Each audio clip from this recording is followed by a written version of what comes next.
존경하는 국민 여러분, 그리고 김진표 국회의장님과 선배 동료 의원 여러분, 한석수 국무총리와 국무위원 여러분, 국민의힘 비례대표 김예지입니다. 저는 장애인 당사자이자 사회적 약자를 대변하는 비례대표 의원으로서 장애인 학대의 범죄에 대한 철저한 수사와 엄중한 처벌을 위한 법률 제정의 필요성과 실효성 있는 장애인 정책을 위한 예산 확대, 그리고 장애인 정책의 방향과 정부의 역할 등을 주제로 대정부 질문을 하고자 합니다. 먼저 법무부 장관님 발언대로 나와 주실 수 있을까요?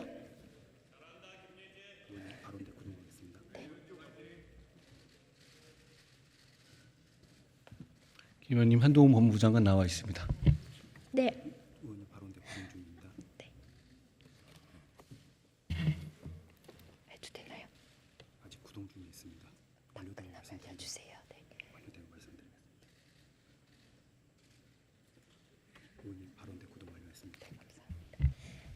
네, 장관님 알려주셔서 감사합니다. 취임하신 지 벌써 1년이 조금 넘었습니다. 혹시 취임사에서 법무부가 나아가야 할 방향 첫 번째로 말씀해 주신 것 기억하시나요?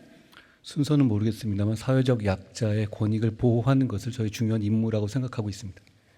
네, 말씀해 주셨다시피 법무부에서는 최근 사회적 약자, 특히나 또 장애인들에 대한 관심을 가지고 있는 것으로 알고 있습니다. 우리나라에 장애인 학대 사건이 얼마나 많은지 혹시 알고 계시나요? 정확한 통계를 제가 수치를 말씀드릴 수는 없습니다만 이 장애인의 또 급수도 굉장히 다양하기 때문에요. 다만 최근에 그 상황이 점점 더 나빠지고 있는 거라는 점을 분명히 말씀드릴 수 있을 것 같습니다. 네, 맞습니다. 매년 증가하는 추세이지만 법원의 솜방망이 처벌이 이어지고 있는 것이 현실입니다. 화면을 봐주십시오. 네, 2017년부터 3년간 장애인 학대 판결문을 분석한 결과 피의자 42%는 집행유예를 선고받았습니다. 이 학대 범죄가 늘어나고 있지만 사회의 경각심은 부족합니다. 그 와중에 검수완박 결과로 고발인의 이의 신청권이 사라져버리는 일이 발생했는데요. 장관님, 이게 왜 장애인 학대 피해 장애인에게 심각한 위협이 되고 있는지 혹시 답변 부탁드려도 될까요? 고발과 고소의 차이는 고소는 자기의 피해를 말하는 것이고요. 고발은 제3자가 범죄 혐의를 수사기관에 알리는 것을 말합니다. 그런데 장애인의 경우에는 여러 가지 권력관계, 그러니까 보호받아야 될 입장이라든가 그리고 여러 가지 어떤 제약으로 인해 가지고 스스로의 범죄를 정확하게 본인이 자기 권리를 하는 것보다는 주위에 도와주는 사람들의 고발로서 사건화되는 경우가 대부분이라고 저는 경험상 알고 있습니다. 그런데 지금 이 검수완박법으로서 고발인 이의 신청권이 폐지가 되게 되면 경찰 단계에서 한번 안 된다, 불송치 결정이 나게 되면 그걸로 끝나게 됩니다. 근데 실제로는 여러 가지 법적 판단이라든가 이런 기회가 다른 국민들과 동일한 보호를 받아 내지는 더 보호를 받아야 하는데 그 기회가 이 법률로서 굉장히 어려워지는 면이 있습니다. 예를 들어서 장애인을 구호하는 어떤 자원봉사자나 이런 분들이 장애인 어떤 힘없는 사람들이라든가 약자, 장애인에 대한 학대 범죄를 고발하더라도 경찰이 어떤 이유로 사건을 처리하지 불송치하게 되면 그 이후에 검찰의 스크린을 제대로 받을 수 없게 됩니다. 그게 과거와 달라진 것이고 대단히 심각한 문제라고 생각하는 데다가 이렇게 해야 할 어떤 공익적인 이유도 저는 찾을 수 없다고 생각합니다. 네.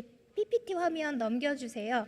말씀하신 대로 그 학대 피해 장애인 중 가장 높은 비율을 차지하는 유형이 발달 장애인입니다. 하지만 발달 장애인은 가끔 피해 사실을 스스로 인지하고 신고하기 어려운 경우도 있습니다. 그래서 보통 공익단체나 기관의 고발을 통해서 수사가 시작되는데요. 이제는 이 고발인의 이의 신청권이 없어지는 바람에 경찰에서 불송치 결정할 경우 이 학대 사실 자체가 영원히 미궁으로 사라지게 되어버렸습니다. 그래서 저는 작년 10월 고발인의 이의 신청권을 되살린 형사소송법 개정안을 대표 발의했지만 계류 중일 뿐만 아니라 그 일각에서는 고발인의 이의 신청권을 무고한 정치적 악용 사례로 사용할 수 있다고 하는 비판도 있습니다. 현재 경찰의 고발 사건의 38% 이상이 불송치되는 상황에서 장애인과 또 사회적 약자 등 누군가의 지원이 필요한 사회적 약자나 소수자들이 속수무책으로 더 큰 피해를 받고 있는 현실입니다. 그래서 장관님, 이러한 상황에서 법무부가 장애인을 비롯한 사회적 약자를 위해서 앞으로 어떠한 정책적인 지원을 해야 할지 혹시 말씀해 주실 수 있을까요? 먼저 이제 이렇게 말씀드리고 싶은 것이요. 제가 이 장애인 분들의 입장을 저희가 100% 공감하고 이해한다 그러면 거짓말일 것 같습니다. 저는 모르겠는 부분이 많을 거고요. 다만 최선을 다해 노력하고 있다는 말씀드리고 있습니다만 김 의원님 같은 분께서 저희한테 좀 많이 가르쳐 주셨으면 저희는 선의를 가지고 최선을 다하겠다는 약속을 먼저 드립니다. 지금 우리나라의 어떤 장애인에 대한 사법적인 시스템 자체는 다른 나라와 냉정하게 비교해 보자면 꽤 정비된 면이 있다고 생각합니다. 그건 유엔에서도 오시는 분들도 인정하는데요. 다만 그것이 운용하는 과정에서 이분들이 이걸 제대로 활용하고 있느냐. 예를 들어서 범죄 피해자 지원체가 돼 있고 여성 아동 범죄가 별도로 되어 있는 데다가 학대 가해자 감호 위탁 등이 되어 있습니다. 다만 이런 부분들이 제대로 활용되지 못하고 있다는 부분들이 저희가 반성해야 될 점이라고 생각하고요. 이런 부분에 대해서 10분 활용될 수 있도록 최대한 노력하겠습니다. 지금 현재는 저희는 장애인에 대한 피해가 나왔을 때 그것을 별도로 저희가 특별한 어떤 케어를 하는 시스템 자체는 대한민국은 돼 있습니다. 그렇지만 아직 인력이라든가 예산상 부족한 점은 많이 있을 수 있을 거라고 생각합니다. 지금 지원책 관련해서 말씀을 주셨는데 현행에 관련 말씀들을 주셨는데요. 장애인 학대 사건의 처리와 피해자에 대한 지원이 가장 많이 규정되어 있는 법이 무엇인지 혹시 아시나요? 굉장히 여러 가지 산재가 되어 있고요. 하나로 모아져 있지는 않습니다. 각각에 되어 있고 그러다 보니까 약간 규정상의 산재에 따른 좀 혼선이 있는 부분은 맞는 것 같고요. 그래서 저도 김 의원님께서 이렇게 아주 굉장히 40페이지 가깝게 발의하신 내용을 저희 스태프들하고 오기 전에 상세히 살펴봤는데요. 이렇게 한번 모아보는 것 자체의 시도가 상당히 필요하지 않냐라는 공감대를 갖고 있습니다. 아이러니하게도 장애인 복지법 이 소관부처가 보건복지부입니다. 그렇습니다. 여기에 가장 많이 있습니다. 근데 협조기관인 경찰이 제대로 실무에 적용하지 않고 있어서 이 피해가 고스란히 피해자들에게 가고 있는 건데요. 화면을 다시 봐주십시오. 지난 4월 지적장애 여성이 다수의 남성으로부터 10년 이상, 10년 넘도록 성폭행을 당하는 아주 심각한 사건이 세상에 알려졌지만 13명 가해자 중에 혐의 스스로 인정한 1명만 기소되었을 뿐이고 사망자 2명 제외하고 나머지 10명은 경찰의 불송치 결정을 받았는데요. 이 경찰은 법에 따라 장애인 권익보건기관에 학대 사실을 통보해야 했지만 이것도 하지 않았습니다. 이처럼 관련 기관, 관련 법률이 실제로는 제대로 작동하지 않고 있는 것이 장관님 말씀하셨지만 사실입니다. 이 문제가 또 있는데 학대받은 장애인의 의사를 제대로 반영하기 위해서 장애인 학대 사건 심리에 있어서 보조인 지원을 받을 수 있도록 하는 보조인 제도가 또 이것도 장애인 복지법에 규정된 게 있습니다. 그 규정된 일에 몇 번 시행됐는지 혹시 아십니까? 형사소송 보조인 제도가 이 장애인복지법에 있는데요. 그게 수사 과정에 준용되어 있습니다. 잘 아시다시피. 그런데 제가 오기 전에 위원님 이 법을 보면서 살펴보니까 실제로 활용된 사례는 없는 것으로 보입니다. 네, 그 사례를 PPT를 통해서 보여드리겠습니다. 실제로 없습니다. 통계가 잡힌 지난 4년 동안 단 한 건도 없습니다. 보조인 제도가 사실상 사문화된 셈인데요. 이제는 장애인 학대 사건에 대한 철저한 수사와 엄중한 처벌이 이루어질 수 있도록 지금보다 적극적인 법무부의 역할이 필요하다고 생각해서 제가 올해 4월 보조인 제도를 재정비하고 또 고발인의 이의 신청도 장애인 학대 사건에 관해서 가능하게 하는 등 법무부가 장애인 학대에 대한 철저한 수사, 엄중한 범죄 처벌을 담당하도록 하는 장애인 학대 특례법 제정안을 여야 의원님 51분 공동 발의를 통해서 대표 발의했습니다. 이 장애인의 인권을 보호에 각별한 관심을 가지신 만큼 특례법안을 적극적으로 검토해 주시기를 바라고요. 피해 장애인들이 더 이상 억울해지지 않도록 좀 더 관심을 기울여 주셨으면 합니다. 그렇게 해주시겠습니까? 예, 고맙습니다. 그리고 이 말이 나온 김에요. 보조인 제도가 굉장히 좀 필요하고 활용되어야 한다는 생각도 공감합니다. 그리고 이참에 사실 저희가 지금 이 보조인 제도가 많이 쓰이지 않는 이유를 제가 한번 어제 오늘 좀 분석을 해봤거든요. 그런데 저희가 일반 국민들에게 적용되는 진술 조력이나 진술 조력인 그리고 피해자 국선 변호 제도가 있거든요. 이 부분으로 상당 부분 커버되는 면이 있는 것 같습니다. 그럼에도 불구하고 장애인 피해자의 특수성을 감안할 때 위원님 말씀하신 형사소송의 보조인 제도는 꼭 필요할 것 같다는 생각을 합니다. 위원님 아까도 말씀드렸지만 여기 51분이 전부 다 여야 망라돼 있는 분들이시고요. 저희 법무부 모두가 선의를 가지고 잘하고 싶습니다. 그렇기 때문에 방법을 저희한테 많이 알려주시고 그때 많이 지도 편달해 주시면 저희가 최선을 다하겠습니다. 감사하고요. 인권을 실질적으로 지탱하는 든든한 울타리가 되어주시기를 간곡히 요청드리면서요. 답변하시느라 고생하셨습니다. 들어가셔도 좋습니다. 고맙습니다. 다음으로 장애인 대상 예산에 대한 질문을 총리님께 하려고 하는데요. 총리님 발언대로 나와주실 수 있을까요?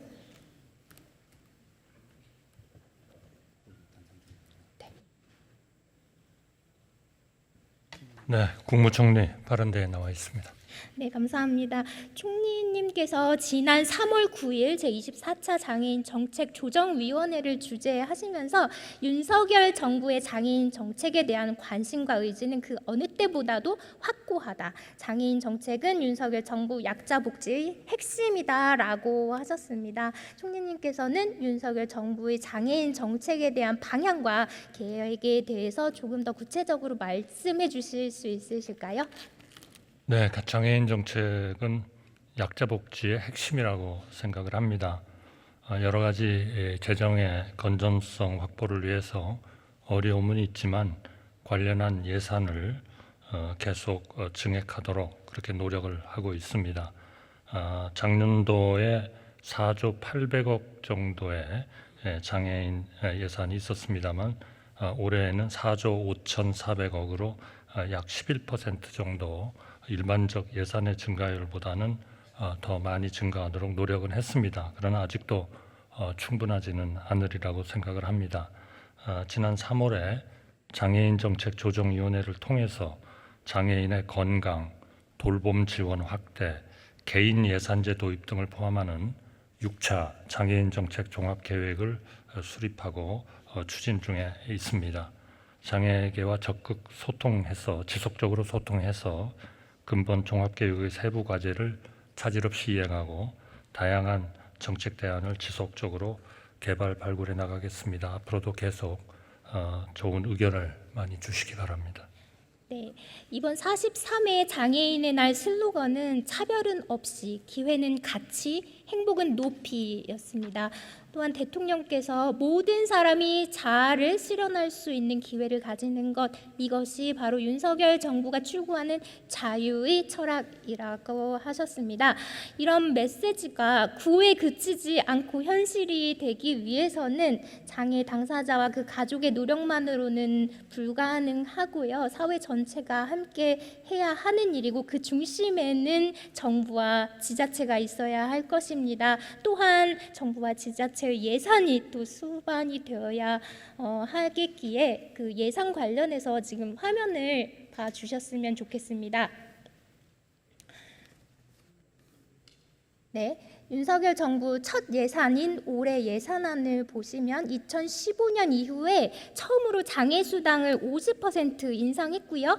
발달장애인의 주간활동 서비스 이용 시간을 확대하는 등 장애인 관련 예산으로 아까는 4조 말씀하셨는데 네, 여기 5조 8천억 원을 편성하였습니다. 이는 작년 대비해서 13.7% 증액된 규모인데요.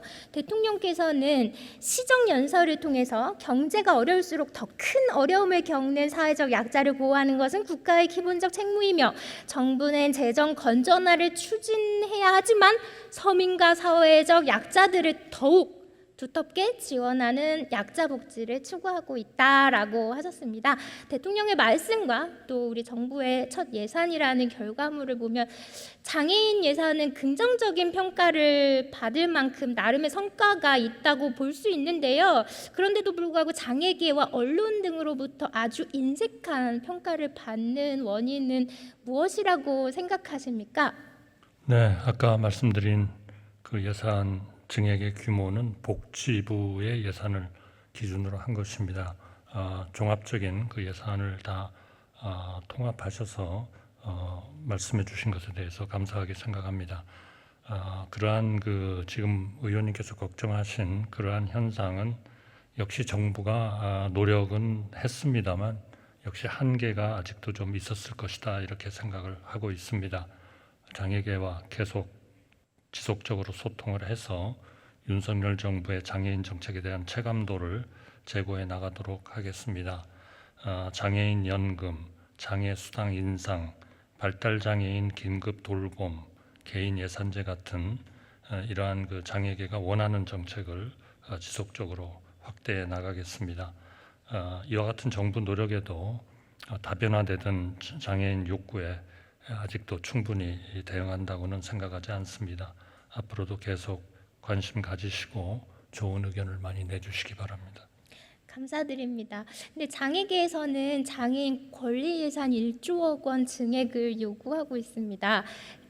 정부로서는 큰 규모의 증액 요구라고 굉장히 부담스러워 보일 수도 있습니다만 장애인에게 편한 사회는 모두에게 편한 사회로 그런 말이 있습니다. 그래서 이 예산을 꼭 장애인만의 예산이라고 보면 굉장히 부담스러울 수 있지만 이 1조 원은 고령화 사회로 접어들고 있는 오늘의 대응이자 미래를 위한 준비이기도 합니다. 총리님께서 지금 활발히 활동을 하고 계시지만 아마 10년쯤 후시면 아마 굉장히 거동하는 데 어려움을 겪으실 수도 있을 것 같습니다. 죄송합니다.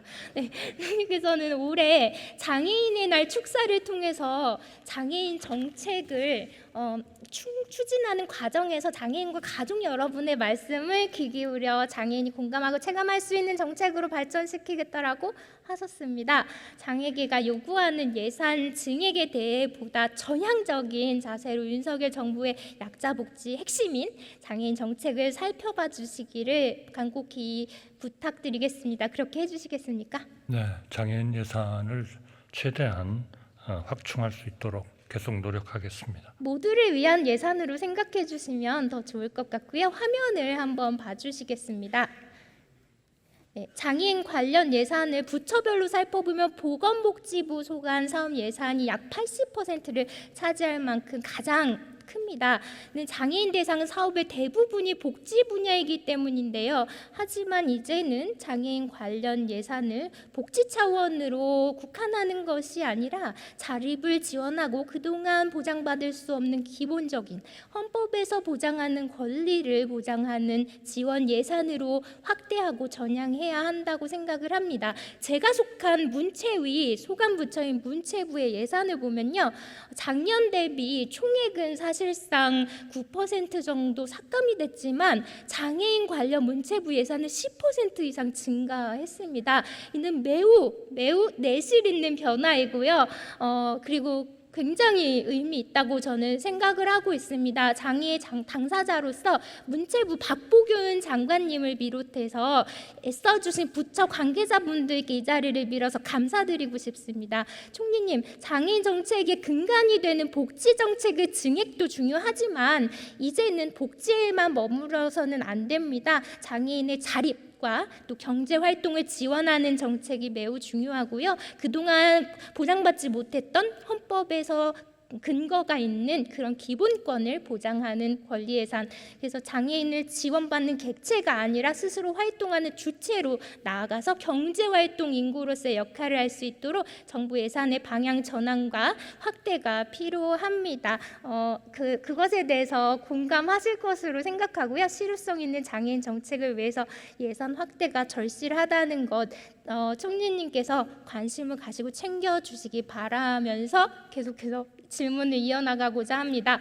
정책 컨트롤 타워의 필요성에 대한 것인데요. 현행법상 규정된 장애인 정책 조정위원회는 장애인 종합 정책 수립뿐만 아니라 정책 조정 및 이행을 감독하고 평가하기 위해서 만들어졌습니다만 굉장히 미흡하다는 평가, 미비하다는 평가가 있습니다.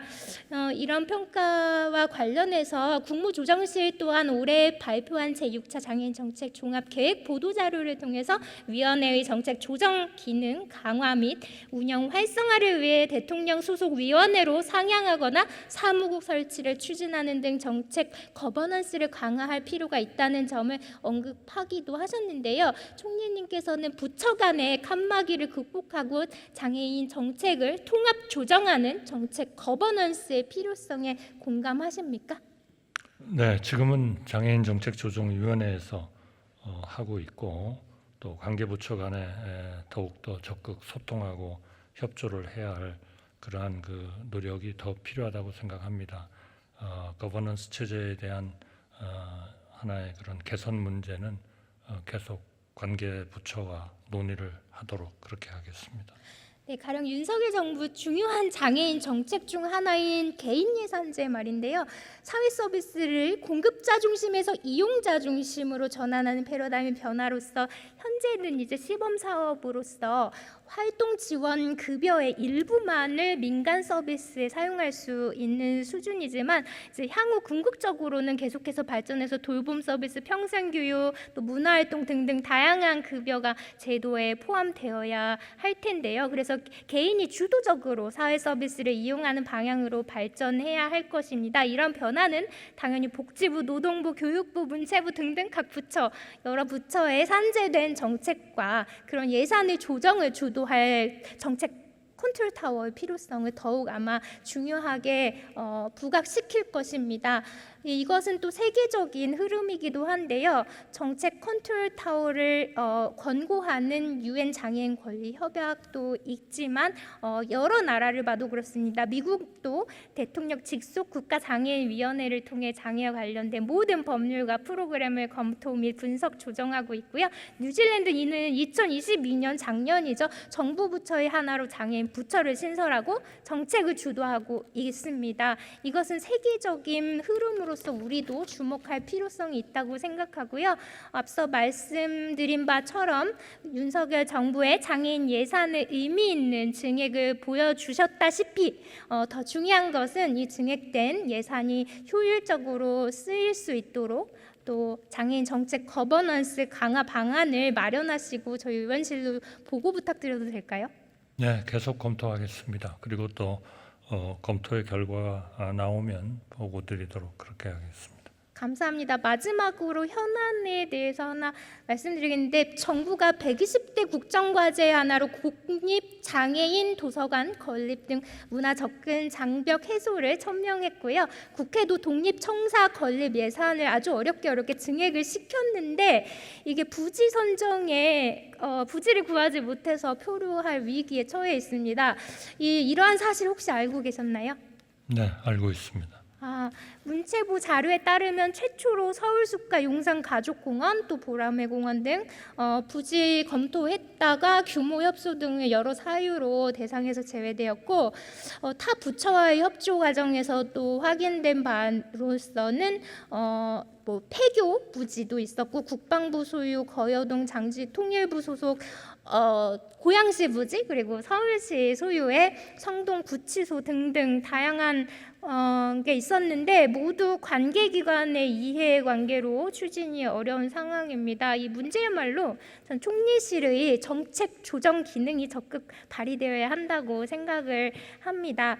이 장애인 도서관이 아주 중요한 역할을 하고 있지만 2012년 건립 당시에 노후화된 중앙도서관의 그 한 귀퉁이를 사용하고 있어서 접근하기 어려운 도서관, 협소하고 불편한 도서관이라는 평가를 받고 있는 상황입니다.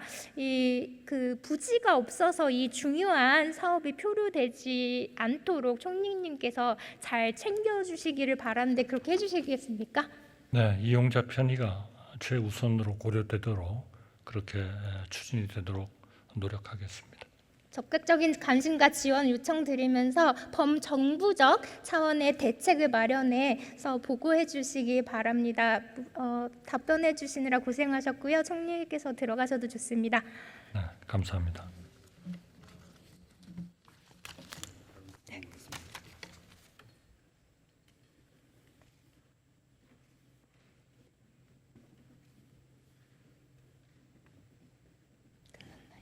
의원님 지금 1분 54초 남았습니다. 구동 끝났나요? 아직 구동은 끝났습니다. 돌아가고 있습니다. 이건 시간에 안 들어가죠. 예, 이건 시간이 안 들어갑니다. 의원님 구동 완료됐습니다. 존경하는 국민 여러분, 그리고 선배 동료 의원 여러분, 코이라는 물고기가 있습니다. 환경에 따라 성장의 크기가 달라진다는 코이의 법칙으로도 알려져 있는데요. 작은 어항 속에서는 10cm를 넘지 않지만 수족관에서는 30cm까지, 그리고 강물에서는 1m가 넘게 자라나는 그런 고기입니다. 아직도 우리 사회에는 사회적 약자와 소수자들의 기회와 가능성, 그리고 성장을 가로막는 다양한 어항과 수족관이 있습니다. 이러한 어항과 수족관을 깨고 국민이 기회의 균등 속에서 재능을 마음껏 발휘할 수 있도록 정부가 더욱 적극적으로 강물이 되어주시기를 기대하면서, 저 또한 우리 사회의 소외된 분들을 대변하는 공복으로서 모든 국민이 당당한 주권자가 될 수 있도록 진정한 여러분의 힘, 곧 국민의 힘, 김예지가 되도록 최선을 다하겠습니다. 답변해 주신 국무위원 여러분 감사드리고요. 경청해 주셔서 감사합니다.